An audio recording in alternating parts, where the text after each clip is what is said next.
Rabbi Friedman, thank God it's Tuesday. Now I think we need you more than air. Honestly, when Shabbos is over, I start waiting for the next one. Every time our show is over, I start looking forward to the next Tuesday program. You are so kind. It's the truth. And I just want to start this program today with you with a quote from which you said to us in the beginning of the program last week. The worst thing you can be today is sure. Certain. Boy, I don't know what kind of crystal ball you have there in your office, but yes. The thing we can be absolutely sure of is that we are so unsure about anything that is happening today and what tomorrow holds. And the advice that I'm personally looking forward to today from you is how to deal with uncertainty. What is there to be uncertain about? Life is wonderful.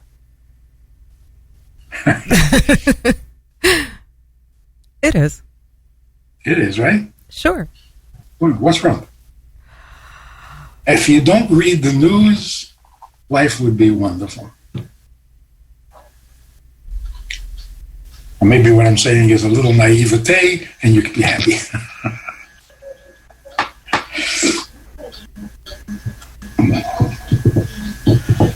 It's okay to be uncertain. In fact, universities in the West, in the Western thinking, actually encourage uncertainty. We know nothing for sure. Because as soon as you know something for sure, you're a fanatic. There's some truth to that too. We don't know how to handle, you can't handle the truth. Not because we're afraid to see it, but because when we think we have the truth, we become fanatics. It's a terrible thing. Truth should not have a negative effect on people. But often it does.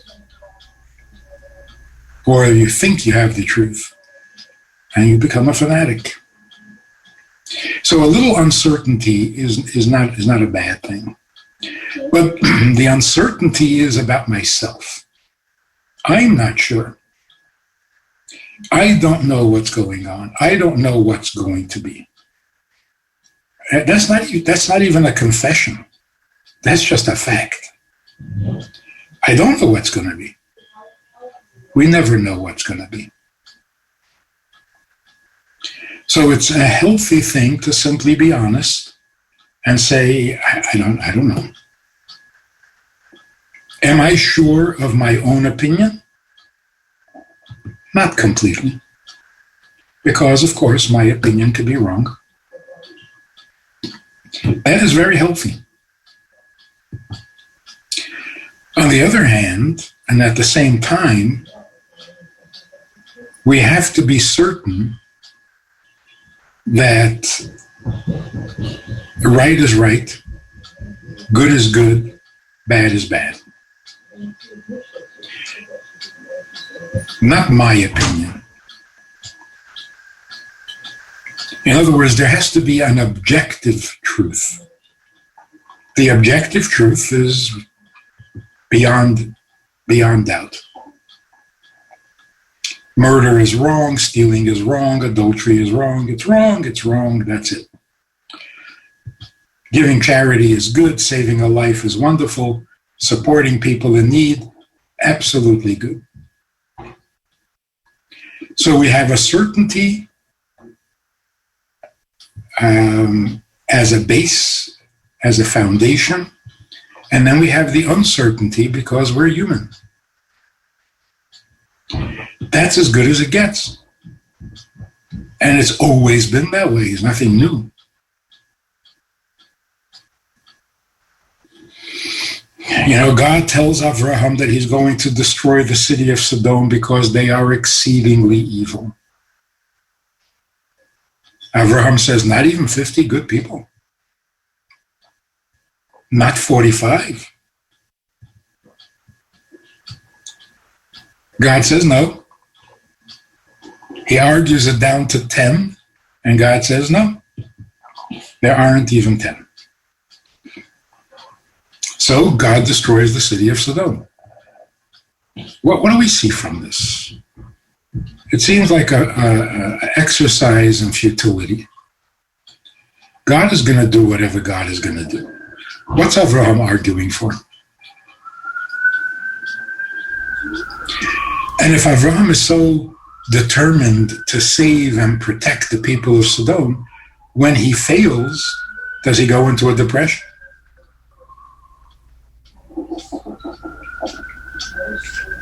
What we're seeing in the story, what God is going to do will always be good. But I don't know what he's going to do until it's done. So until it's done, I don't know how it's going to turn out. So I can question. 50 people will save the city?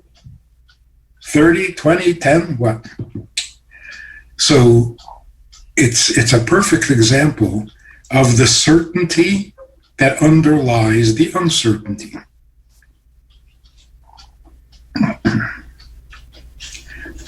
That's why belief in God is the only sane alternative.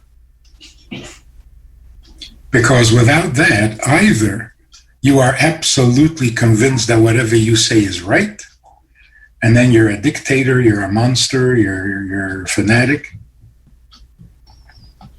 or you're so uncertain, you're so insecure, you can't make up your mind about anything. Because how are you supposed to know? So you live this dangerous life, always on the edge. So here's the simple solution. What's going to be is going to be great. But what's going to be? I don't know. God is so good at this. Keeps you in suspense till the last minute and full of surprises, especially this year. Rabbi Friedman, what parallel can we draw from the Torah to the times that we're living today? I mean, which example in the Torah you're saying is Abraham trying to save Sodom, or do you think there is a more a more pertaining episode in the Torah that pertains to our times today? Possibly the story of Purim. The Jews are exiled for the first time. They don't know how to handle it.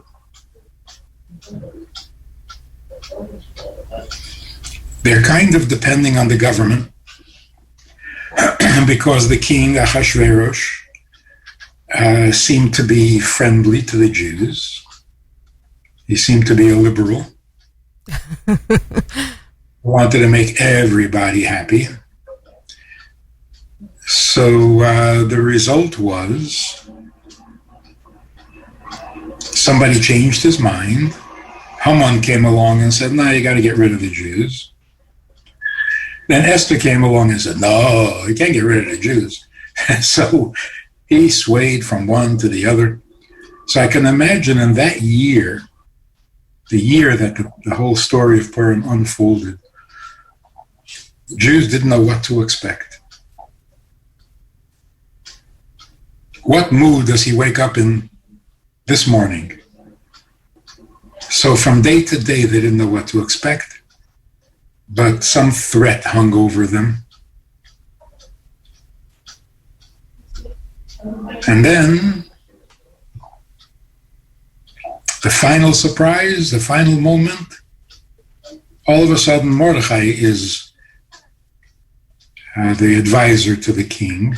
Haman is gone. His sons are gone. Just a year of surprises. But the main thing was that the Jews decided to stop depending on human beings.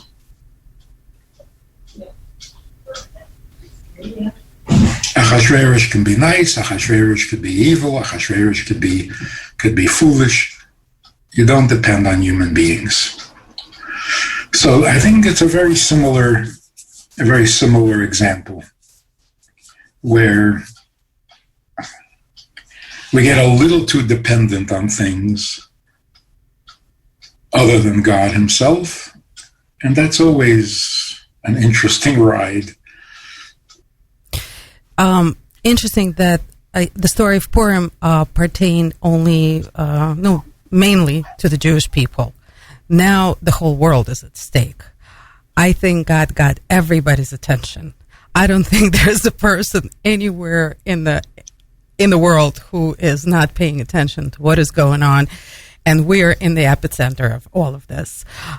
Everybody was predicting that as soon as the results are in, there's going to be riots, there's going to be civil war, there's going to be...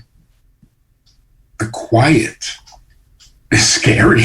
It's like, what? It's too quiet.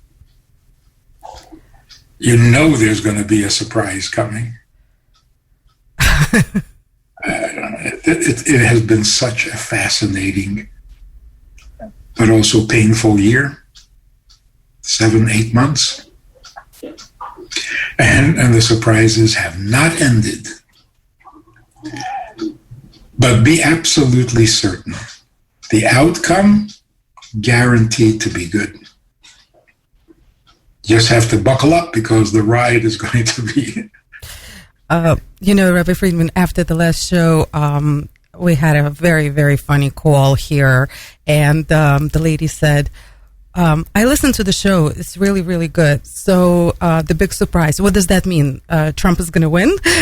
I said, so this is how people understand. Some people understand the shows. Well, that's because this is the outcome that she's, of course, looking forward to, and she thinks that will resolve the entire situation in the world today. However, I said, no, that's not what Rabbi Friedman is saying at all. Rabbi Friedman is saying there's something much bigger coming. And even if that were true, I can't tell you because then there won't be a surprise. Never ruin a surprise. Rabbi Friedman, the only thing, it's not the only thing, but one of the biggest things that I cannot wrap my head around is how the world can be manipulated. And I think back to a couple of years ago when I visited Israel, and particularly Yad Vashem, which is the Holocaust Museum. And the first thing that the guide has said, so this is how it happened. With a camera and a radio, Hitler was one of the best marketologists of the world. He has created whatever he needed to create, which united the world in hate against a certain race, which is, of course, the Jewish people, and more, not just the Jewish people, and got his way. And we pretty much see that parallel now happening. I understand you're saying turn off the media. I don't know how realistic it is, and then how will we know where the surprise is? I don't know. How will we know anything if we turn off the media? I would love to destroy all media and all social media just in one instance, just blow it up, become Amish or Jewish, actually.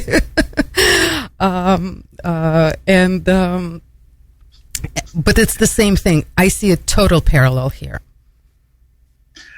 Well, there is nothing new under the sun. Right after the flood with Noach, all people lived in a valley. They spoke the same language, and they got together on a project to build a tower into the heavens. So God said, it's not always good that people cooperate. Because look, they can all get together.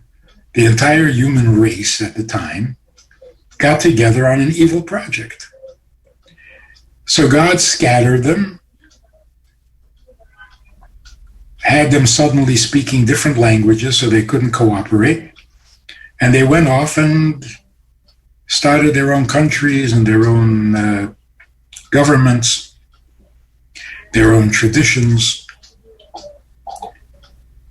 Now, with the media, it's as if we're living in the same valley and all speaking the same language again. And yes, we can all get together globally on a project. And the project can be very evil, like you say. On the other hand, the equal and opposite goodness can also come only through global cooperation.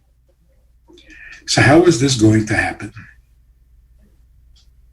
This is what we're watching. This is what we're looking at.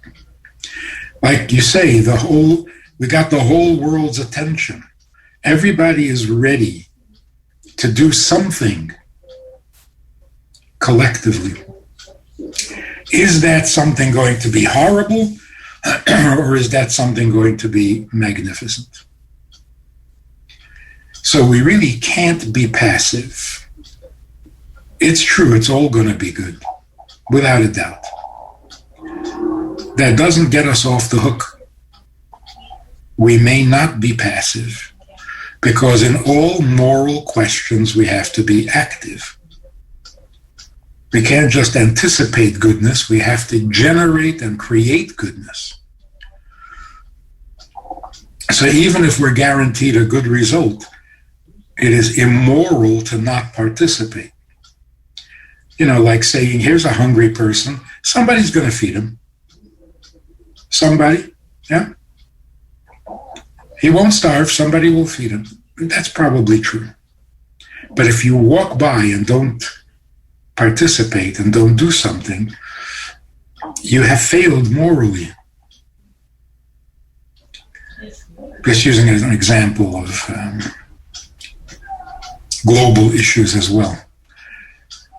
There's a desperate need for goodness in the world. And every drop that we add, every iota of goodness now has a global effect. Same is true in reverse, but let's not talk about that. Mm-hmm. So we need to add some goodness. Not drama. Nothing impressive. Just good. Good is good even when it's not impressive. And impressive is not always good. So let's do some good with absolute certainty that the result is going to be good. Exactly which steps lead to that result? God is not boring. For sure not. It seems that people are uniting. They are uniting. And also the tendency is that just a couple of months ago, everybody had something to say. Everybody. Now it seems that everybody wants to listen. They want news. We're just not getting it. Or we're getting it in a fake noise type of way, which is not. I mean, everybody's searching, everybody's seeking. And also another tendency that is starting to happen is, yes, the sides are uniting, but there's still that split and separation. The winning side, or at least the side that thinks they're winning, is uniting in joy, sort of, and victory.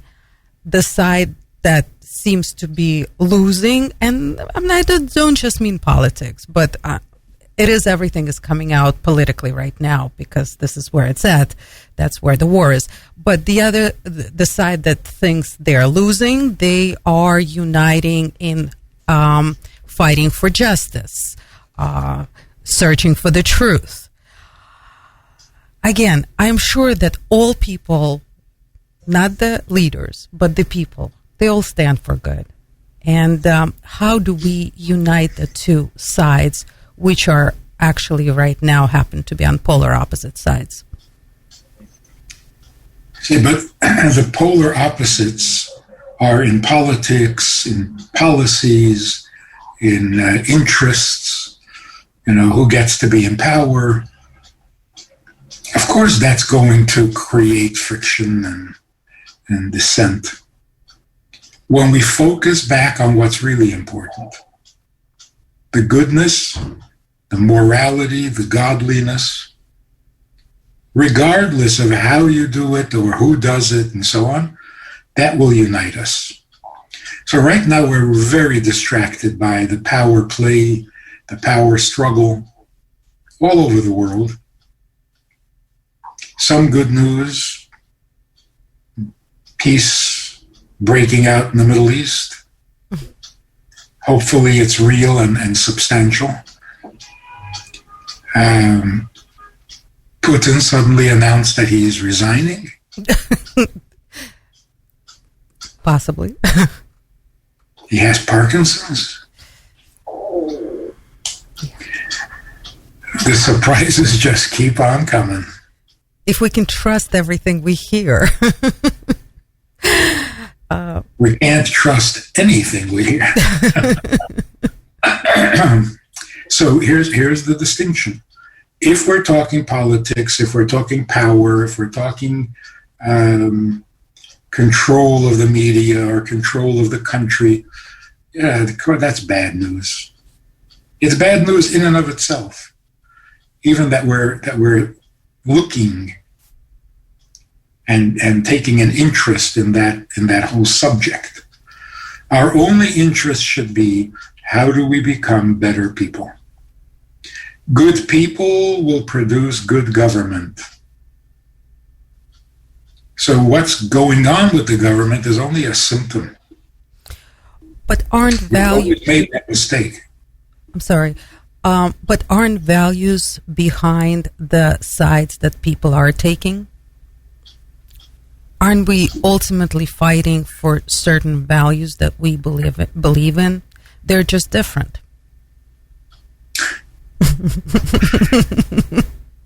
We would like to think that. We would like to think that. But, human beings have egos. Human beings have interests. Money is still popular. Power, just for the sake of power, is really appealing, addictive. Yeah, so we still have a few issues to iron out. But if it were true that we're all looking for what's best, we would have a very good world. Can I backtrack to the popularity of money? Aren't we kind of responsible for making it popular? I mean, just yesterday, Torah portion was about the fact that Yitzhak is that Abraham is looking for a wife for Yitzhak, and it's very, very pointed out there that he's a very wealthy man, and Yitzhak is going to inherit all of his wealth, and so we're making wealth very prominent in Torah and accenting it. How much longer is money going to be popular? Are they ever going to stop being popular?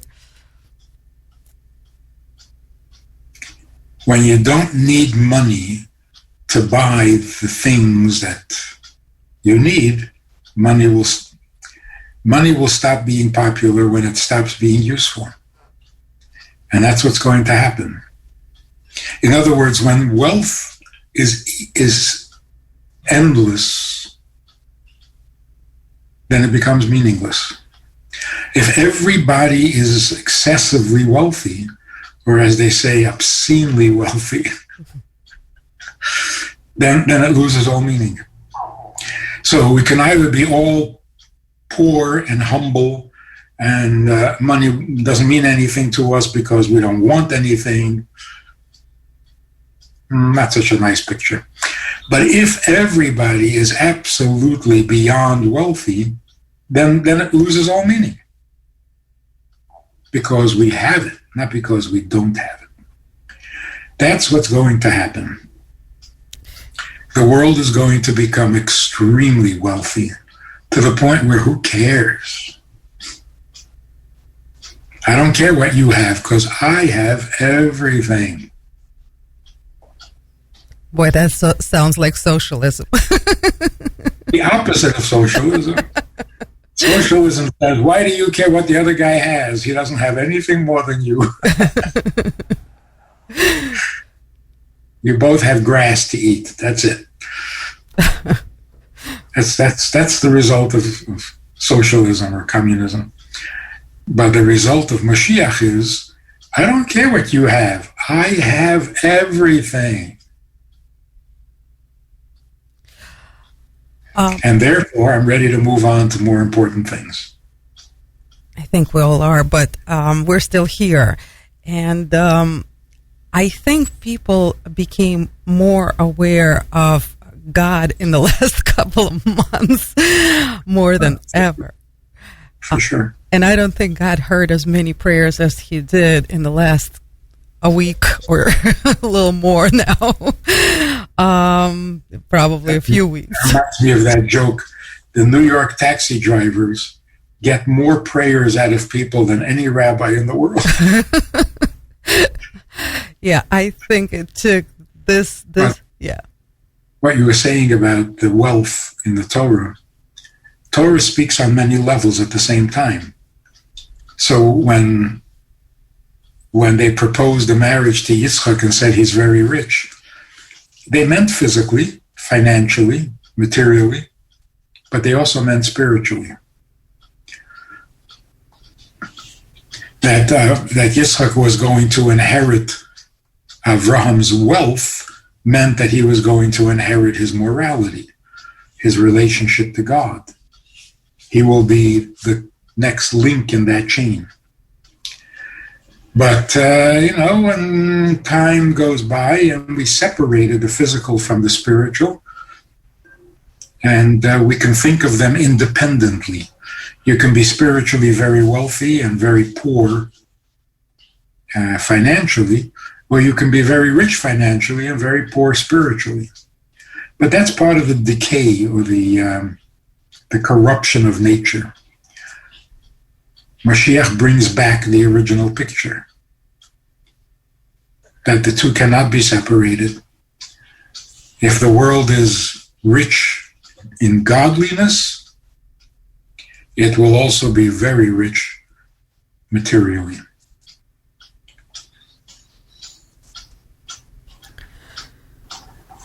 Something to look forward to. Very much. Rabbi Friedman, still, you're saying there's things that we can do, but are people prepared to set everything aside and put God first, which is pretty much, if I'm getting it right, is what you're saying, what should be. Do we really have a choice? Are we going to hold out and continue to insist that we will come up with our own answer? We're going to find a better way of government, a better way of running business, a better way of treating the economy or the ecology. We've run out of ideas. And like you say, it's the first time that it's global. It happened to each country individually many times. But for it to happen so universally, probably the first time. And that gives it a lot of significance and a lot of power. When we're all becoming better, that's pretty awesome. Rabbi Friedman, what would you tell those people right now who are frantically looking into their cell phones and trying to look for answers? Where would you direct them right now?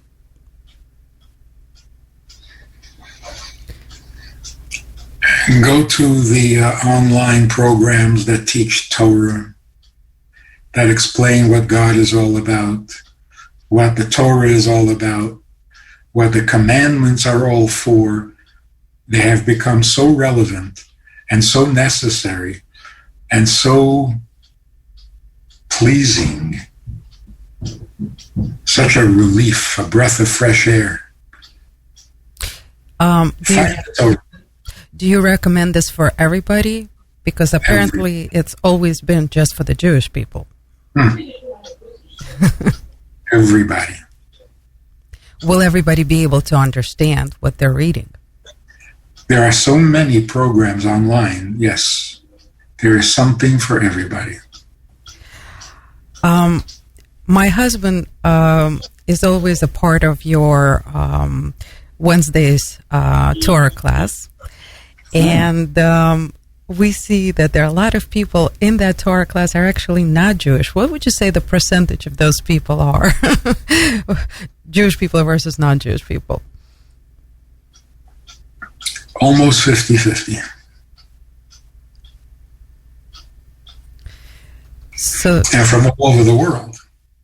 Yeah. From every race, from every culture, from every religion. Well, hopefully people will take your advice and look for that type of news in their phones or computers. However, about uniting to do good deeds.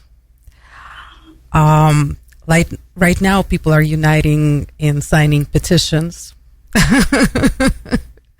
which I believe a lot of people believe they're doing a very good deed. They're uniting for a cause.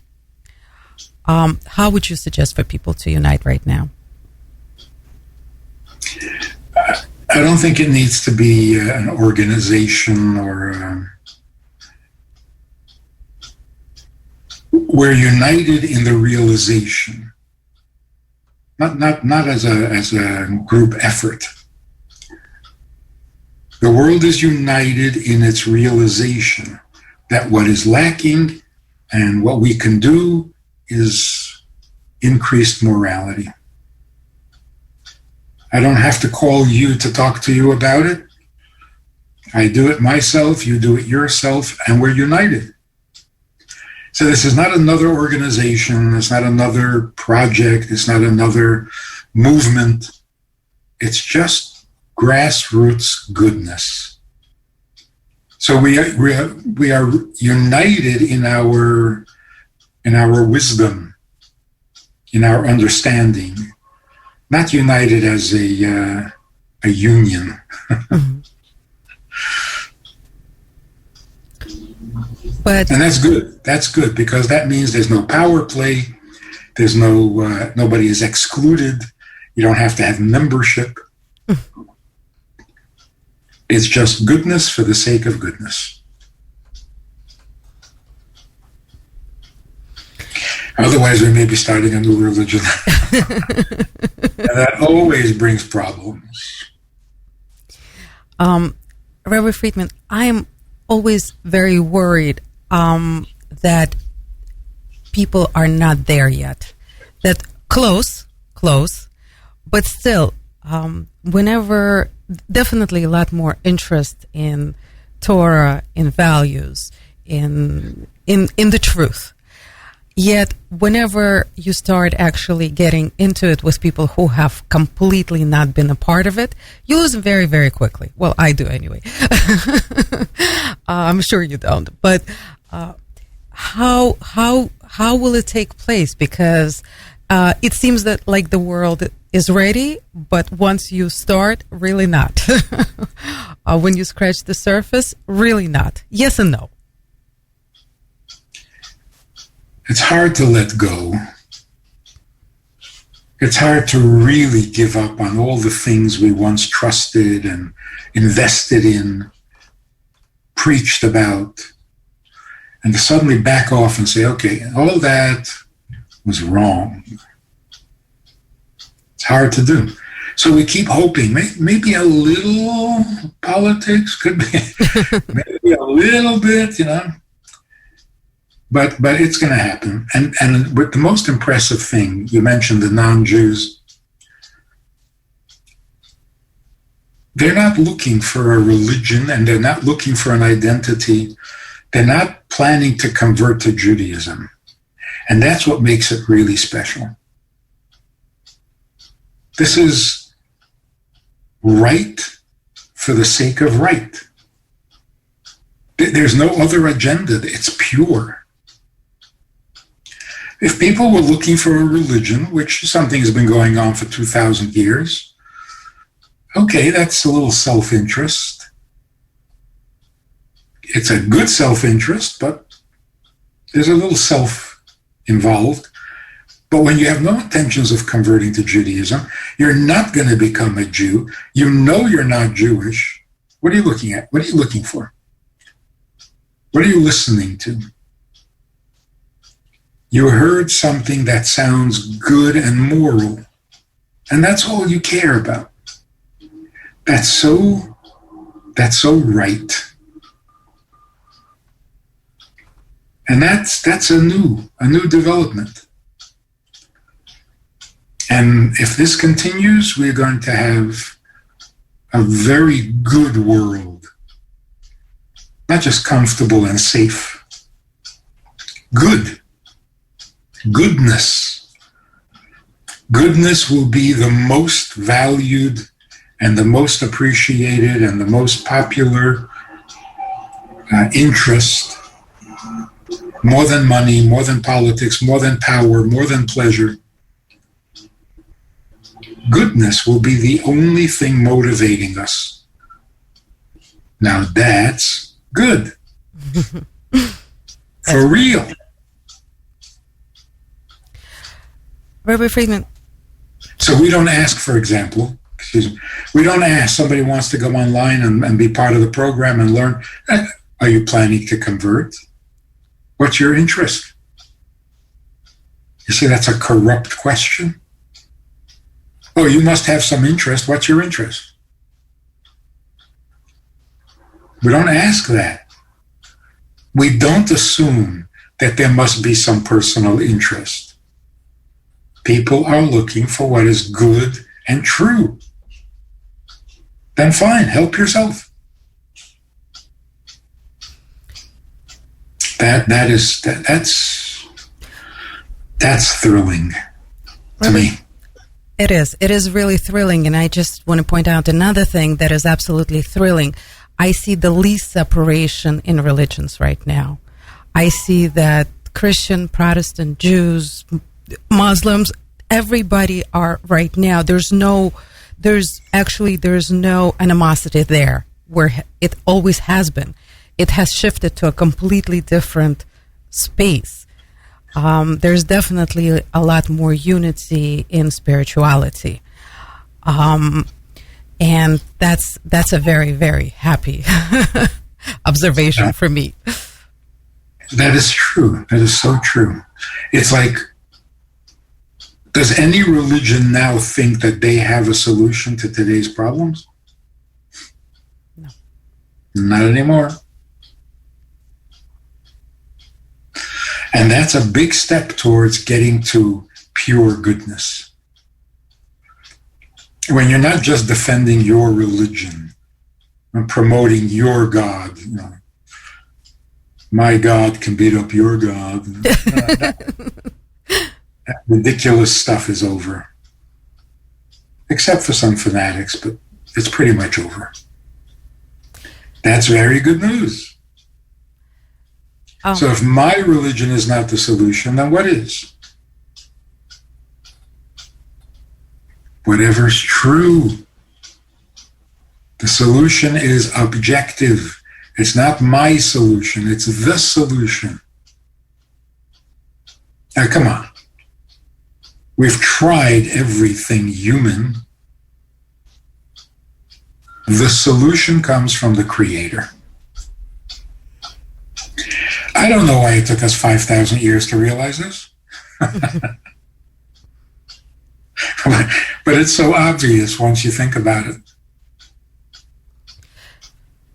Rabbi Friedman, if the world does not present us with any crazy surprises, and this is the path that we're on, can we make it really, really simple for everybody? Because I think learning Torah and understanding it for people who have never been exposed to it is very, very difficult. But making it easy, step by step of what true goodness is, probably would be an awesome thing to do. Can we, if the world allows, if the situation allows, can we do that starting next, thank God it's Tuesday?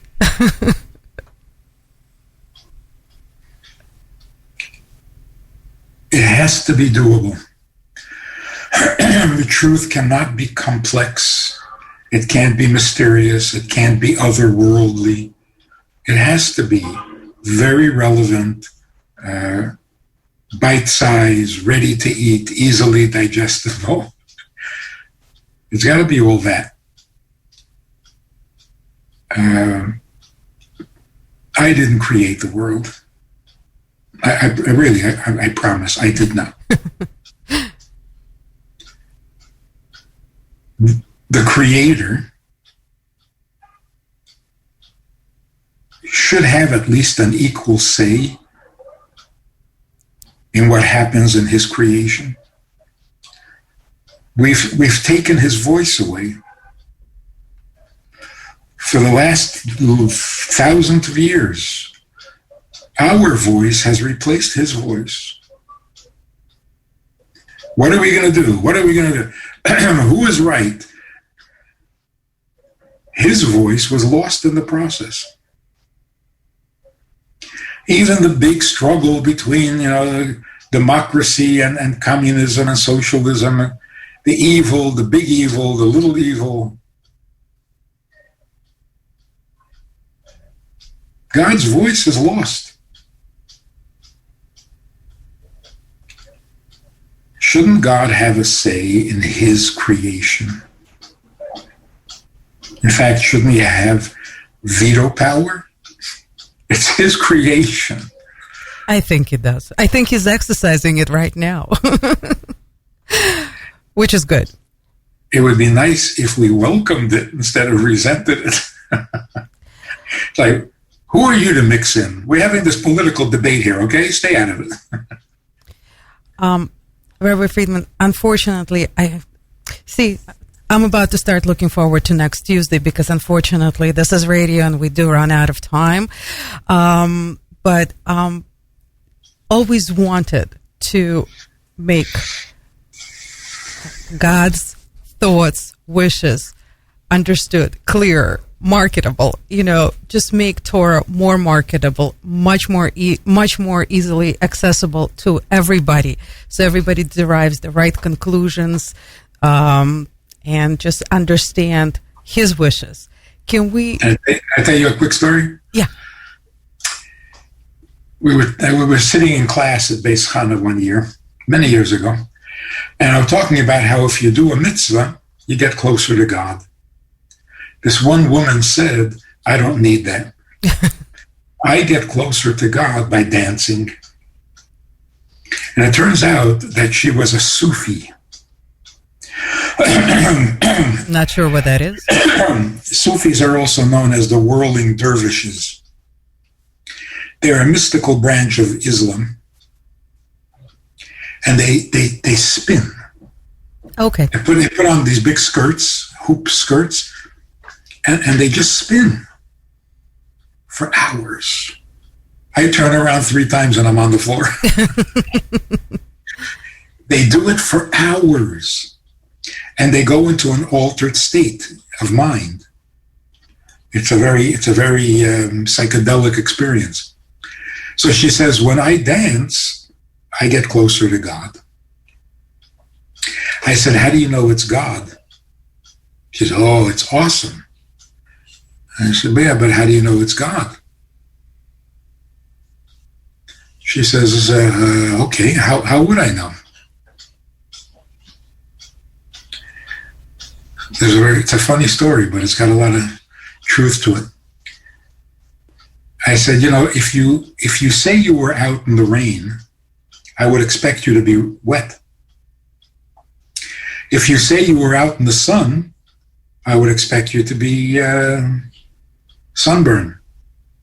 If you say you were out in the swamp, I would expect you to be muddy.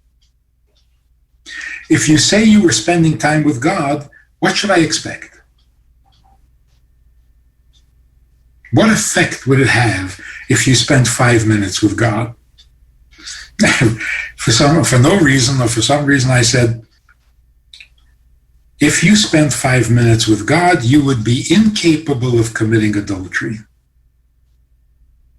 That would be the effect. You wouldn't be wet, sunburned, or muddy. If you spent 5 minutes with God, you cannot commit adultery. She said, okay, so I guess it wasn't God.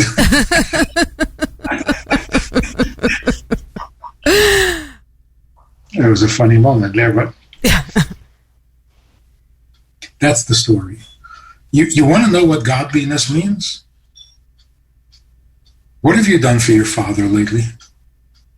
How do you treat your mother? That's not godliness? Honor your father and mother.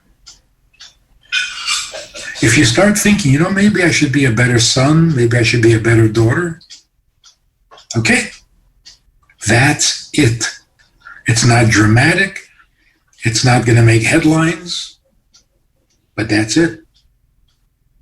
Spend 5 minutes with God, and you will treat your parents more respectfully. So let's not look for drama. Let's not look for impressive headline-catching activities. Let's look for what is godly. And godly means you take care of somebody with no benefits to yourself. Altruistic goodness. You do at least the 10 Commandments. So if you're Jewish and you're thinking, maybe I should light Shabbos candles. Maybe I should make Kiddush, like my grandfather did. Now you're talking godliness. That's it. That's the subject.